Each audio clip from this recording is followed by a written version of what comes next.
আসসালামু আলাইকুম। সাদিকা সারা cooking is রেসিপির নতুন আরোটি রেসিপি দেখার জন্য আমন্ত্রণ জানাচ্ছি আপনাদের সবাইকে। নতুনদের জন্য আজকের রেসিপি পালং শাক ভাজি। শাকের মধ্যে পালং শাক সবথেকে বেশি উপকারী। এটা ভাজি করা অনেক অনেক সহজ, খেতে বেশ ভালো লাগে।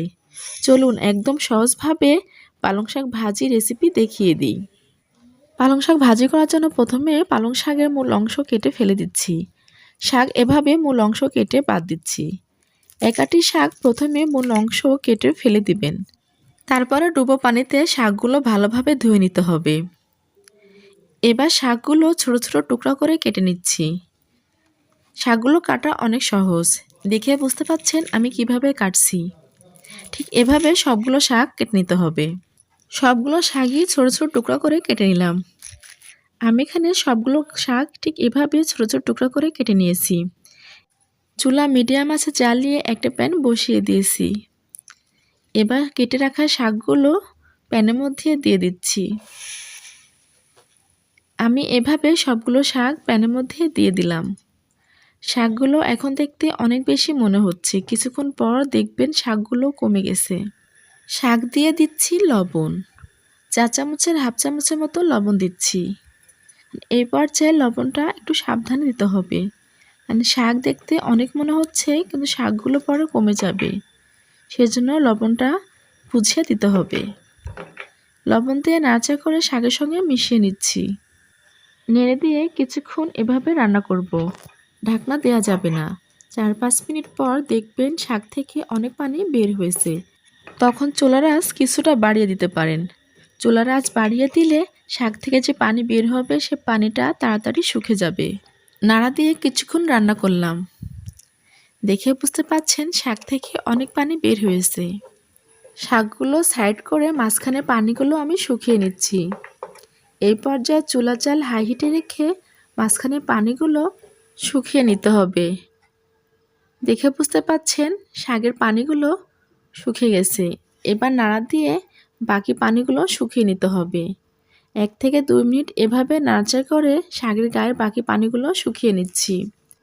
শাকের গায়ে পানি থাকলে শাকগুলো নরম হয়ে যাবে, আর নরম শাক হলে শাক রান্নাটা পারফেক্ট হবে না, খেতেও ভালো লাগবে না।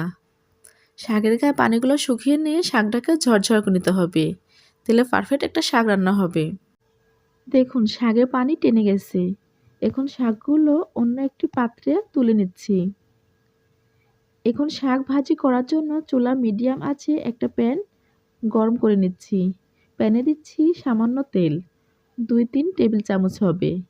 এরপর দিচ্ছি কিছু পেঁয়াজ কুচি, আর দিচ্ছি রসুন কুচি। নেড়ে নেড়ে পেঁয়াজ ও রসুন ভেজে নিচ্ছি। কিছুক্ষণ রসুন আর পেঁয়াজটা ভেজে নেব। এভাবে নেড়ে নেড়ে পেঁয়াজ রসুনটা ভালোভাবে ভেজে নিতে হবে। 1 মিনিটের মতো নেড়ে নেড়ে ভেজে নিলাম। এবার দিচ্ছি শুকনা মরিচ, তার সঙ্গে কাঁচা মরিচ। সবগুলো এবার মিশিয়ে নিচ্ছি। আপনারা আপনাদের পছন্দ মতো মরিচ কম বেশি করে বাড়িয়ে বা কমিয়ে নেবেন। এবার নেড়ে চেড়ে কয়েক সেকেন্ড ভেজে নিচ্ছি। কয়েক সেকেন্ড ভেজে নিয়ে দিয়ে দিব শাক।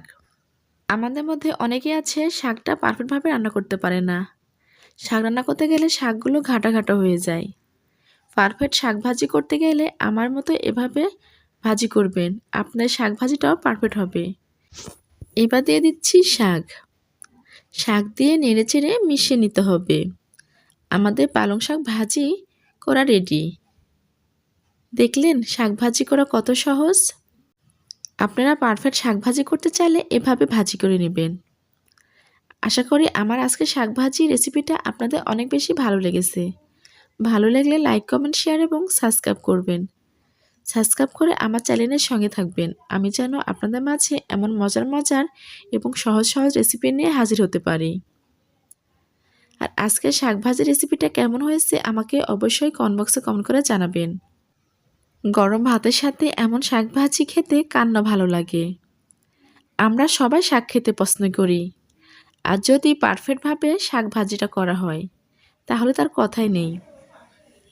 সবাই ভালো থাকবেন, সুস্থ থাকবেন। সবার সুস্বাস্থ্য কামনা করে আজকের মতো বিদায় নিচ্ছি। আবারও হাজির হয়ে যাব নতুন কোনো রেসিপি নিয়ে। আল্লাহ হাফেজ।